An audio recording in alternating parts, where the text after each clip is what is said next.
శ్రీ సమర్థ సద్గురు సాయినాథ్ మహారాజ్ కి జై. ముందుగా సాయి భక్తులందరికీ నమస్కారం అండి. వీడియో చూస్తున్న ప్రతి ఒక్కరిపైన ఆ సాయినాథుని ఆశీస్సులు ఉండాలని, బాబా గారి భక్తులందరూ ఎప్పుడూ కూడా ఆనందంగా సంతోషంగా వారి జీవితాన్ని గడపాలని మనస్ఫూర్తిగా కోరుకుంటూ ఈ వీడియో స్టార్ట్ చేస్తున్నాను ఫ్రెండ్స్. ఈరోజు వీడియోలో బాబా గారు మనతో ఏమంటున్నారంటే, బిడ్డ, ఎవరు నీకు తోడుగా ఉన్నా లేకున్నా నీ సాయిని నేను ఎప్పుడూ నీతోనే ఉంటాను.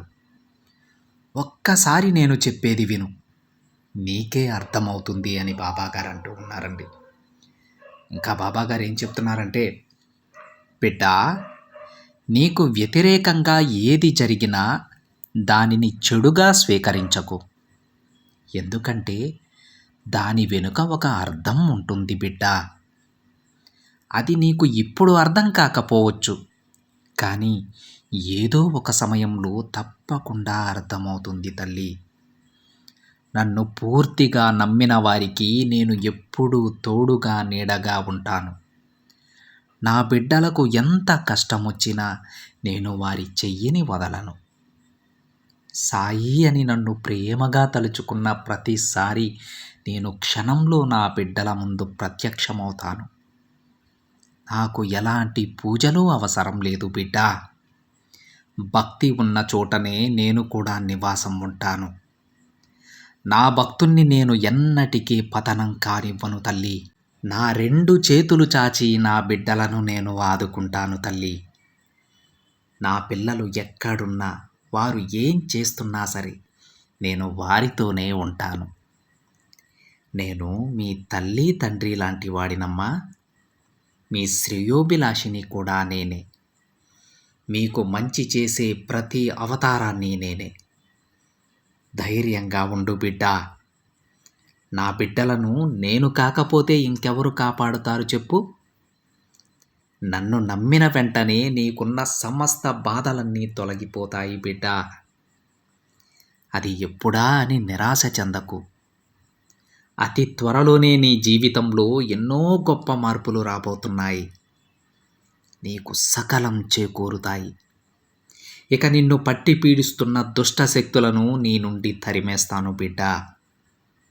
ఇక నువ్వు భయపడకు, బాధపడకు. నీకు తోడుగా ఎవరున్నా లేకున్నా ప్రతి క్షణం నేను నీకు తోడుగా ఉంటానమ్మా. ఒక్కసారి నేను చెప్పే ఈ ఏకాదశ సూత్రాలను విను బిడ్డ. అప్పుడు నీకే తెలుస్తుంది నేను భక్తుల విషయంలో ఎలా ఉంటానో, నా భక్తులను నేను ఎలా కాపాడుకుంటానో, వాళ్లకు తోడుగా ఉంటూ వాళ్ళు పిలిచిన వెంటనే పలుకుతాను. ఒక్కసారి చూస్తే నీకే అర్థమవుతుంది బిడ్డ. శ్రద్ధగా విను తల్లి. ఆ ఏకాదశ సూత్రాలలో మొదటిది, షిరిడీ ప్రవేశమే సర్వ దుఃఖ పరిహారము. రెండవది, అర్హులైననేమి నిరుపేదలైననేమి ద్వారకామాయి ప్రవేశమునొనరించిన వెంటనే సుఖ సంపదలు పొందగలరు. ఇక మూడవది, ఈ భౌతిక దేహానంతరము నేను అప్రమత్తుడను. నాలుగవది, నా భక్తులకు రక్షణ నా సమాధి నుండే వెలువడును. 5వ సూత్రం, నా సమాధి నుండి నా మానస శరీరము మాట్లాడును. 6వ సూత్రం, నన్ను ఆశ్రయించిన వారిని, శరణుజొచ్చిన వారిని రక్షించుటయే నా కర్తవ్యం. 7వ సూత్రం, నా యందు ఎవరికి దృష్టి గలదో వారి యందే నా కటాక్షం. 8వ సూత్రం, మీ భారమును నాపై వేయుము, నేను మోసెదను. 9వ సూత్రం, నా సహాయము గాని సలహాను గాని కోరిన తక్షణమే నేను ప్రత్యక్షమవుతాను బిడ్డ. 10వ సూత్రం, నా భక్తుల ఇంటలేమి అను శబ్దము పడచూపదు. మరి 11వ సూత్రం, నా సమాధి నుండి నేను సర్వ కార్యములను నిర్వహించను అని బాబాగారు ఈ ఏకాదశ సూత్రాలను చెప్తూ ఉన్నారండి.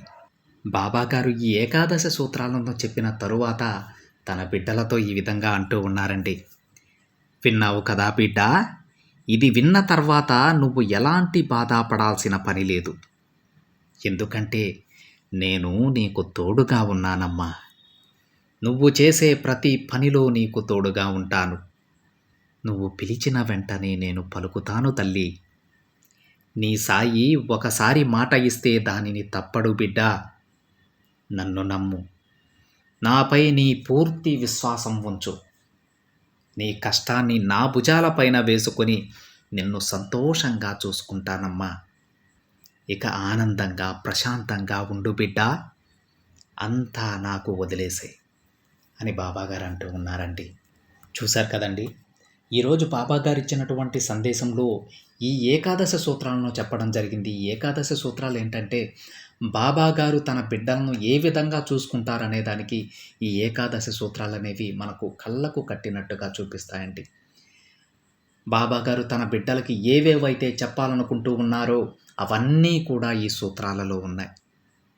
మీరే గమనించండి ఫ్రెండ్స్. ఒక్కసారి బాబాగారిని మనం వేడుకుంటే బాబాగారు జీవితాంతం మన చెయ్యి వదలరండి. మన కష్టాలన్నీ కూడా ఆయన భుజాలపై వేసుకొని సంతోషంగా మోస్తారాయన.